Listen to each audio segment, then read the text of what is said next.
But there was a costume change done in the 1800s by a shady family called the Dibdins. So Charles Dibdin was a renowned member of the Leicestershire Lodge, number 2426 or something like that.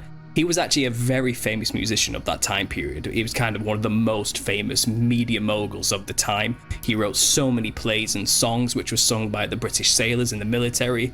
He kind of was equated with being the most important musician of the time because he kept the morale up for the wartime sailors and they sang his songs on the boats, and he kind of was equated with being a brilliant man who helped bring our country to victory type of person, you know. But he had a son by the same name called Charles Dibdin Jr, and he headed up the Sadler's Wells Theatre of that time, who was where the clown and this whole performance was happening. And he kind of hijacked the show. He came in and he said, you know, I'm going to change everything. And this has never been done before, by the way. This is a brand new thing in the 1800s. You know, for hundreds of years, the characters have dressed the same. They've always done the same things. Nothing's changed for centuries.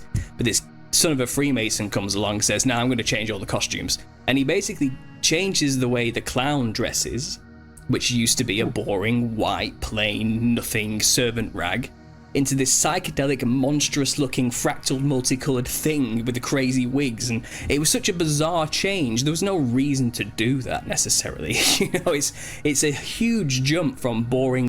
So when he says this crazy demonic fractal thing, he's referring to when people go into the DMT realm, that they see these gesture-like beings, kind of like clowns, but it's fractal. It's, you know, it's another dimension. So the reason why there's, you know, these triangles on their faces and there's all these crazy colors on the clown is because they're representative of those spirits in that dimension, just so y'all don't get lost with the whole fractal thing. In plain servant rags to extremely psychedelic, monstrous-looking clown imagery with polka dots everywhere. It was just, where was this inspiration coming from? And